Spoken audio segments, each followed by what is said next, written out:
Ooh, okay, we got 2 new ships and a bunch of other stuff to go through for the 13th anniversary coming up, so let's get to it. There's no time for the full intro, we gotta get to it! That's right, you guys, you are looking at the CSS World Razer. This is the evil version of the Enterprise D from Season 2 of Star Trek Picard. I'm genuinely surprised that we're actually getting the ship in Star Trek Online because, or this soon at least, because the ship only showed up as a painting in the show, but now we're getting the full thing here in STO. Now, honestly, I was a little about the ship when it was first initially announced because, well, I'm so sick of the bad guy ships, you know me. I like my classic Starfleet ships. Fortunately, this ship was built on the Galaxy-class skeleton, so you are going to be able to use the normal Galaxy-class skin on this, as well as the other variants of the Galaxy-class. So the Andromeda, the Ross, any of those, they're going to work on this ship, which I am grateful for because I do love the Galaxy-class. Why do you think that's back there? These shots were uploaded by Thomas Maroney on Twitter shortly after the live stream last night, which I am grateful for. Thomas, thank you so much, because these shots are gorgeous, by the way. I know I kind of, downplayed the ship itself, but it is a great model. The STO art team, as always, did a fantastic job, and I know people who are really into the World Razer's look are really going to be excited about this. Yeah. World Razer. It's a cool ship, but yeah, like I said, I'm grateful that we can also use the Galaxy skin on it because I really like this ship because its stats are fantastic. Let's just dive right into it because this thing is a temporal juggernaut. Something I was not expecting to see anytime soon, especially from a variant of a Galaxy class. I know up here, right up here, it says Command Juggernaut. They did confirm that is an error. This is a full temporal ship, which you can tell from the bridge officer seating, which has a commander level temporal seat. Before we get further into the bridge officer seating, let's get into the actual ship stats. It's got a 5-3 weapons layout, 3 device slots, 5 tactical consoles, 3 science and 3 engineering. Very tactical heavy, which you would expect from a Juggernaut, because these things are basically big, beefy, sort of tactical heavy, kind of Dreadnought-like ships. I'm genuinely excited for this because there aren't a lot of Juggernauts in the game right now. I think there's like 3 besides this one. So this is probably going to be the 4th Juggernaut, and yeah, it's cool because, like I said, this is a full temporal ship with a lieutenant commander command seat. That means this is going to make a really nice torpedo build. But with that 5-3 weapons layout, you don't have to go with a torpedo build. You could easily go with like a forward-facing dual beam bank build. That coupled with the Juggernaut array on this thing, that's going to be pretty nice. This is a Juggernaut, so it will have a Juggernaut array. This one will deal phaser damage. It's basically just a big, massive bolt of phaser damage in front of you. Kind of like the Juggernaut version of a phaser lance.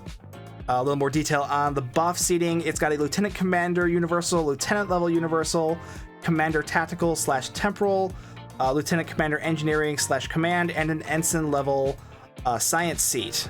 Again, nice amount of flexibility on here. Really heavy on the tactical. Not too heavy on the engineering, which I'm grateful for. It is a lieutenant commander seat, which is a bit high, but it's also the command seat, so obviously you can put some command stuff in there, which that'll be nice. And then you got the universal seating to kind of round things out. You can put more science seating there for more unconventional systems triggers, or if you feel like you need more tactical seating, you could put it there, which, I mean, yeah, you probably will, because the temporal seating is going to take up a lot of your tactical seating for, again, unconventional systems triggers. But I'm hyped for this ship. This is cool. Okay, the Starship trait, Cultural Conquest. Interesting. It's not, I don't think it's going to be anything that breaks the meta, but let's just get into the description. Activating any firing mode is going to apply a 25% damage buff for 15 seconds. That's a Cat 1 damage buff. They did confirm that on stream, and also it's pretty evident by the fact that it doesn't say bonus damage in the description. It just says regular damage. Additional to that, dealing weapons damage to a foe that has applied a debuff, a damage over time effect, or a control effect to you will increase that buff to 50% and remove one of those effects. So it'll remove a debuff from you or any sort of like negative effect on you and increase its damage output to plus 50% Cat 1, which again, it's still Cat 1, so it's not going to be amazing, but 50% is still pretty nice. I don't think this is going to be anything that affects the meta, what it currently is, but this is definitely not a bad starship trait. If you're missing some of the stuff that is a part of the energy weapon meta, this would be a good substitute. And plus, if you're tired of being hit by damage over time effects from the Borg, you know, those plasma dots, kind of a pain in the butt, you know, not a bad trait. The console. Interesting console. It basically, it's called Light of Civilization, which, interesting name. The passives are +5 to weapons power subsystems and +35% crit severity to foes below 20% health. I wish they would have bumped that up a little bit, you know, the hull restrictions, because at 20%, you're not going to get much out of that crit severity buff. But it's still something that it could be nice on a Surgical Strikes build, because on Surgical Strikes, critical severity is everything.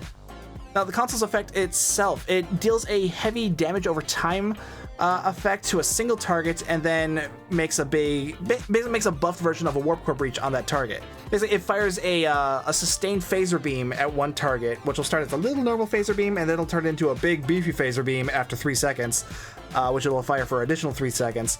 And then, if that target is destroyed during that activation time, it'll apply a Light of Civilization core breach, which will deal a massive amount of kinetic damage.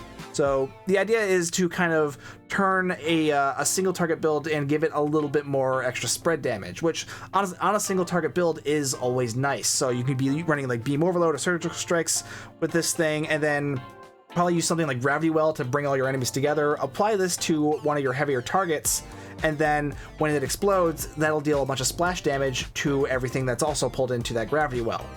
Hard to say just how useful it is. The Phaser Beam did a decent amount on the live stream, but I mean, it's hard to say how consistent that will be, because I mean, Kale's builds, they're not builds at all. He just takes the ship out of the box and throws the console on it, and plus he's got the you know, the dev console stuff to kind of buff stuff up. So who knows how this will actually perform. It looked pretty decent. This will probably perform nicely on a single target phaser build like Surgical Strikes or Beam Overload, as I said. I don't know, like I said, like the trait, I don't think it's going to be anything that breaks the meta, but it's, again, not a bad console. The Mastery Package, this is a Juggernaut, so this will have buffs to crit chance, crit severity, hull regeneration, and Cat 1 buffs to kinetic damage and energy damage. So, yeah, normal Juggernaut stuff, though I wanted to point it out because there are only like 3 Juggernauts in the game right now, so a lot of you probably don't know what the Juggernaut Mastery Package is. Overall impression, I like the ship. I want the ship. It's a Juggernaut version of the Galaxy class. I really like that. It's I want it. That's pretty much all I can say. I'm genuinely impressed with this thing. It's, you know, temporal ship. I'm always a big fan of temporal ships. Plus the command seat, it'll be a nice torpedo build. But you don't have to go with a torpedo build on it. You could just go with Beam Overload on this, and it'll do just fine. Honestly, it kind of reminds me of like a really beefy version of the Temporal Light Cruiser, which I've said a number of times, that is one of my favorite ships. So, yeah, this definitely going to be something on my list to get. Yeah, I'm hyped for it. Now, to rip off the Band-Aid, this is going to be a lockbox ship. They've confirmed that this is going to be released in the upcoming A Safer Galaxy lockbox. I think that's what they're calling it. They didn't give an official release date. I assume this will be coming out the same day that the anniversary event starts, which is the 24th for PC. It'll be probably a month or so later for console. So yeah, really good ship, but not gonna be a cheap ship. Now this one is the free ship. They're calling it the Compiler Science Dreadnought, and well, a lot of you are probably noticing, well, it kind of looks like the Destiny Ascension from Mass Effect. It's actually meant to be inspired off of V'ger. The idea was, it's sort of a baby V'ger. They said they wanted sort of like a boss fight for one of the upcoming episodes where you fight a V'ger-esque episode. So, spoiler alert, you're going to be fighting one of these things in the new episode, probably. But yeah, it also gave them an excuse to just release the ship as the new event ship. So, another spoiler alert, the new event ship for this year's anniversary event is not going to be another Alliance ship. I know some of you are probably going to be a little disappointed about that, but they've already done 3 of those. There's nothing to say that they have to keep doing Alliance ships every anniversary event, because eventually that's going to get old. I'm honestly hoping, though, that they start releasing other Alliance ships in other ways. Mostly just because it'd be nice to have a full-spec Alliance ship, because event ships, they're never full-spec, and this one is included. But yeah, like I said, The idea was that it was supposed to be like a baby V'ger sorta. It's just a smaller version of a V'ger type ship. Though calling it baby V'ger is a little funny because while it is a smaller version of V'ger, the ship is still enormous. This is it next to a Galaxy class, and as you can see, it kind of dwarfs the Galaxy. I believe Thomas Moroni said it was about as wide as the Enterprise J, which they then confirmed. Yeah, this is gonna be a big ship, and again, this is another one I am actually pretty hyped for, not just because it looks ridiculous and I love that, but also its stats are pretty interesting. It's going to be a science dreadnought, as I think I said earlier. It's got a 5-3 weapons layout. It will have a secondary deflector because, again, science dreadnought. 3 device slots, 5 engineering consoles, 3 engineering, 3 tactical consoles, and a hangar bay. The bridge officer seating, it has 2 temporal seats, which that's the thing that really excited me about this, because temporal seating pairs really well with science ships. I was initially a little like, that they made it a science dreadnought because, well, historically, science dreadnoughts have been kind of Some of them are okay, some of them are very not great, like the Anoraks. But this thing has potential. It's not going to be super amazing because it's not a full temporal ship, which kind of a shame, but at the same, not at all surprising because this is an event ship. But anyway, the bridge officer seating. Lieutenant level universal / temporal, lieutenant commander tactical, ensign level engineering, commander level science, and lieutenant commander science / temporal. This is a nice amount of temporal seating for a science ship. You're going to have plenty of unconventional systems triggers and anomalies. Honestly, it's a little bit like the Vern in that it's got 2 temporal seats. I guess the only difference is you're going to be focusing more on a gravity well than recursive shearing. It is going to be a bit more tactical heavy than the Vern 2, but again, I don't see that as a huge disappointment.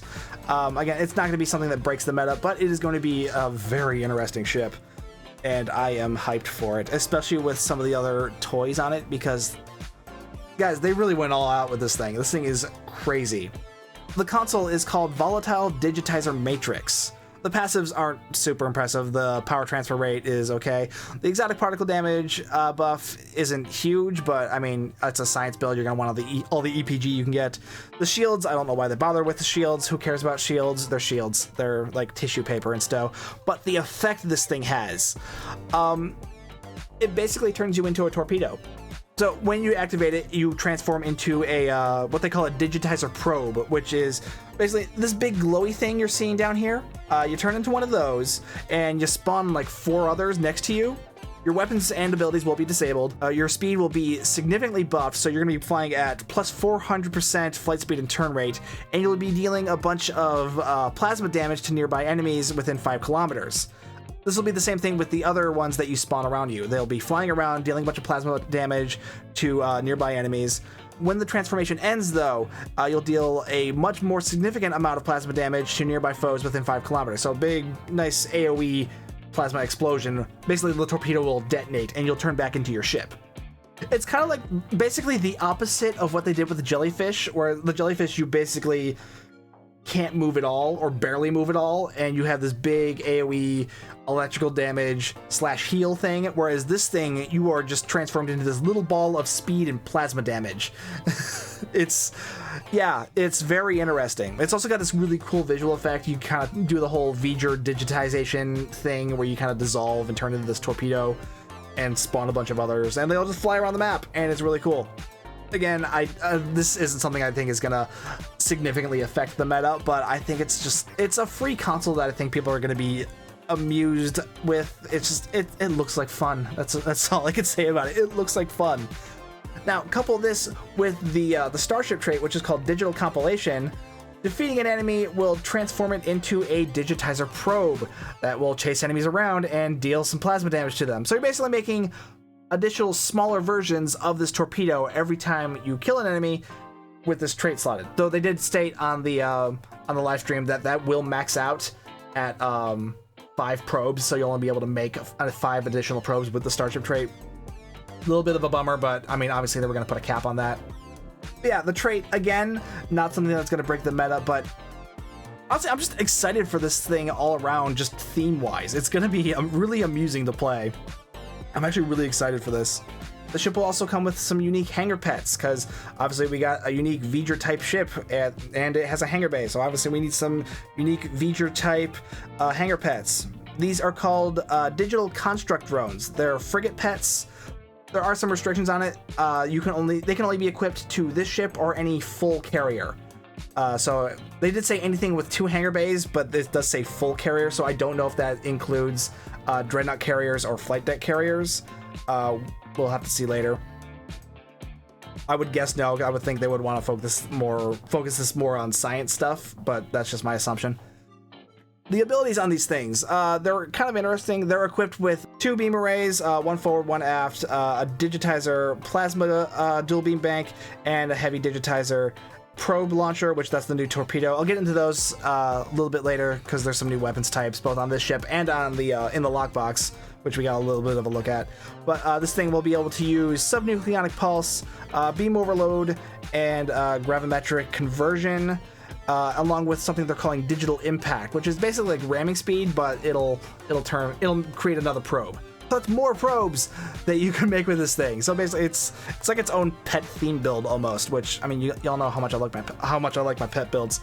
The mastery package just comes with the standard science vessel mastery package, which they really need more variety on those mastery packages, because honestly, you would think a science dreadnought would have something a little more dreadnoughty. You know, maybe some buffs to hull, or maybe some crit chance like normal dreadnoughts get, but no, they just get the standard science mastery package, which is dumb. But anyway, overall, I am impressed with the ship. I like the bridge officer seating. It's big, it's weird, it looks ridiculous, which I like. It's got some unique stuff on it, the console and trait mainly. Again, not something I think is going to break the meta, but at the same time, it's just going to be really interesting. I am actually really anxious to make a theme build around this because it looks ridiculous and I love it. A couple other things to look at. We got a peek at some new weapons types that are going to be coming to the game as well. First are the Obliviating Phasers. These are a new type of phaser. They're going to be basically the Confederation phasers, and they're interesting. Looks-wise, we got to see them on the live stream. They kind of look like pulse phasers, which, I mean, I'm a big fan of pulse phasers looks-wise. I always thought they were one of the cooler-looking phasers in the game. So we're getting kind of a new version of these. The really interesting thing about them, though, is their proc. They give a chance for armor penetration and 100% shield penetration, which that's interesting. But the really interesting part about it is that the proc chance, that's 5%. That is double what weapons procs usually are, which that is interesting. Again, I don't know if it's anything that's going to break the meta, but it's interesting. It definitely means they won't be useless weapons either. Honestly, even at 2.5% chance, they would still be pretty decent weapons. But at 5% chance, that's interesting. These are going to be coming to the new lockboxes, a Safer Galaxy lockbox, I think they called them. Overall, interesting weapons. They look good visually. I'm interested to try them out. Again, I don't think they're going to be anything that breaks the meta, but definitely not something that'll be useless either. So if you just like the look of them, feel free to go after them because they're not bad. Next is the Plasma Digitizer weapons. These are basically the new V'ger weapons. They're, for the most part, they are just normal plasma beams. They have the same plasma proc that gives a 2.5% chance to apply a damage over time effect that ignores shields, which, I mean, it's not a bad effect, honestly, but it's not amazing at this point in the game either. But the interesting thing about them is they do have a unique visual effect. They'll have more of a light blue look that kind of matches the V'ger tone a bit. But they also, when they destroy an enemy, they will use this sort of digitizer visual effect. Basically, kind of like how the dark matter torpedo can dissolve an enemy. This will kind of do the same thing, but it'll digitize the enemy. There's also a torpedo version, the heavy plasma digitizer launcher. They likened it to a tricopole torpedo, so it's going to be big, it's going to be slow, it's going to be kind of obnoxious. It will be destructible as well, so watch out for that. But it'll probably look really cool. That's about it. The nice thing about these, though, is that these are going to be, at least the upgradable versions of these are going to be the mission rewards in the upcoming episode. Which, give me a second, I forgot the name of it. Fujihara Effect, that's it. These new plasma weapons will be the rewards from that episode, so replay that a few times and you can get a full set of these. At least that's what I'm assuming based on what they said.